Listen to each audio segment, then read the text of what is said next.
Okay, it's in. I'm using the handheld camera for this. I'm probably going to shake. All I have to do now is plug in these SATA connectors, hold the power, and give it a shot. And we'll see it up on the BIOS next. Okay, there's my installation. This is my installation. The wires are all kind of messed up, but I'll tie them down when the time comes. This is what the new power supply. I stuck an 850 watt power supply in there. I don't know what happened to the other one. It was driving me nuts. And I'll show you how I booted up from the TrueNAS installation USB. I had to change the way I made it with Rufus. And there's my screen. Okay? Don't know how long it's going to stay good, but I'll be trying it a lot before I make the video. Okay, I think, I'm not 100% sure, but maybe I am 100% sure. I got the problem solved. I had to put in a new power supply. The other one worked fine the other day, but when I changed the boards, it didn't work right. So I put an 850 watt power supply in there, and right now we're going to boot it up. So I'm going to pause it again and show the system booting up. Okay, there it is, booting up on TrueNAS scale.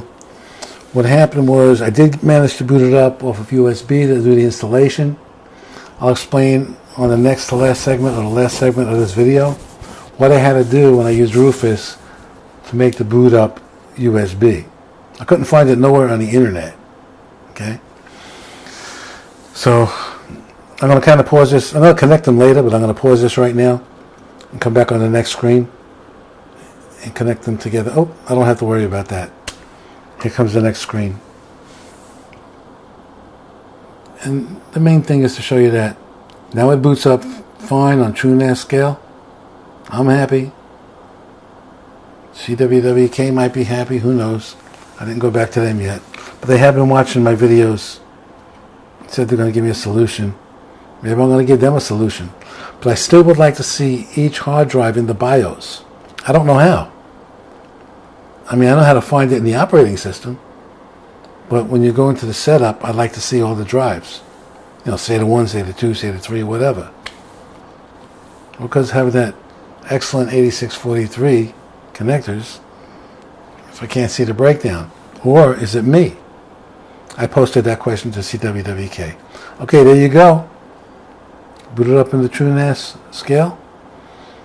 I'll show you on the other computer how it reads it, but right now I'm going to shut it down so we can go peek at the BIOS.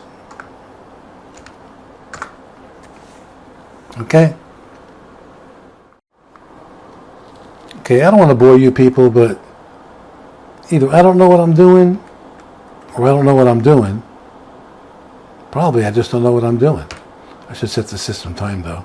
I'll do that later. I cannot find. That's good.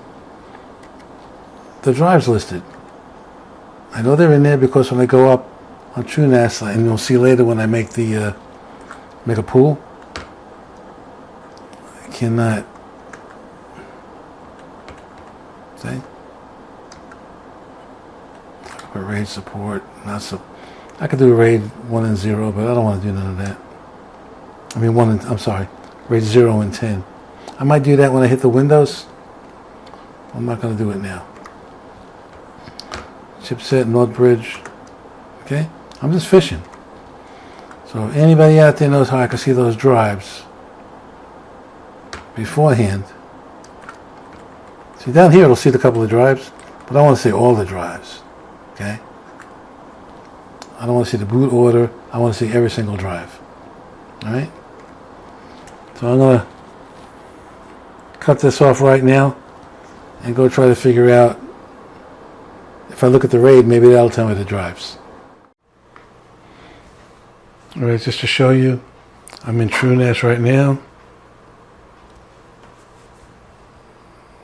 I'll log in.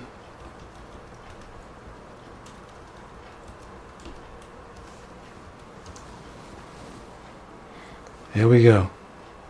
Okay, it's up. I don't show any errors. It shows a whole lot of things with the threads are up here. I believe it'll also show you the different cores, the different threads, but I just wanted to use them right. So what I'll do at the moment, I'll just make a quick pool so we know exactly what's going on. Okay. I'll call it John P, of course. Or John P1, okay.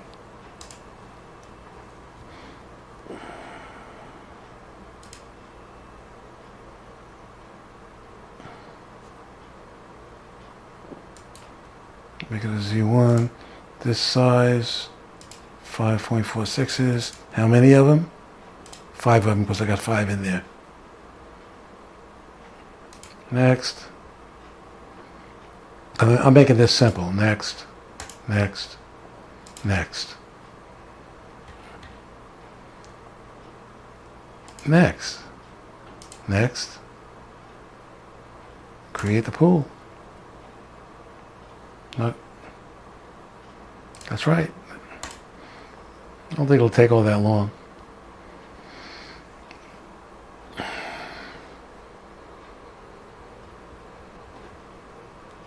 Maybe it'll take that long.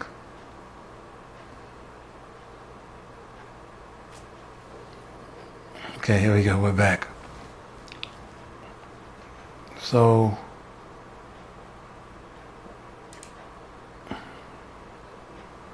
I'm going to add one to a pool, which will be my, what do you call it?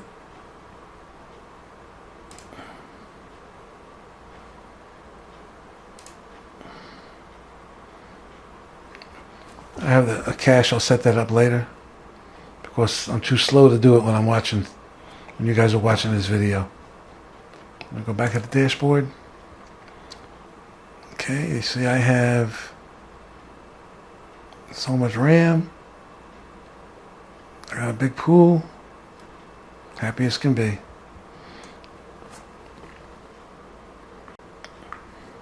Forgot to mention, here's my RAID Z1 with all the drives. The drives I couldn't see in the BIOS, but they're there. Okay? This was taking me too long to do, so I just did it and then I came back. But I did assign a cache. I had a NVMe drive in there, so I assigned it to be the cache. And the other drive is like I hope I showed you. All of those. In any case, let me go ahead and shut this down. Show you one more thing on how I made the USB boot drive. So like I promised, I'll show you how I got the USB boot to work. On the last video you saw where it just hung up on the grub prompt, right? So it didn't recognize the file system. So this time what I did, and I really didn't know what I was doing, but it was the only choice I had left. I opened up Rufus, which makes my bootable USB. Here it comes. And yeah, I got that thing. And what I ended up doing was selecting the image. TrueNAS scale was the last thing selected.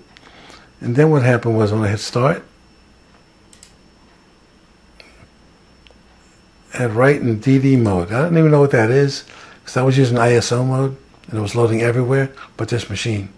So when I wrote the disk in the image mode, DD image mode, it worked out much better.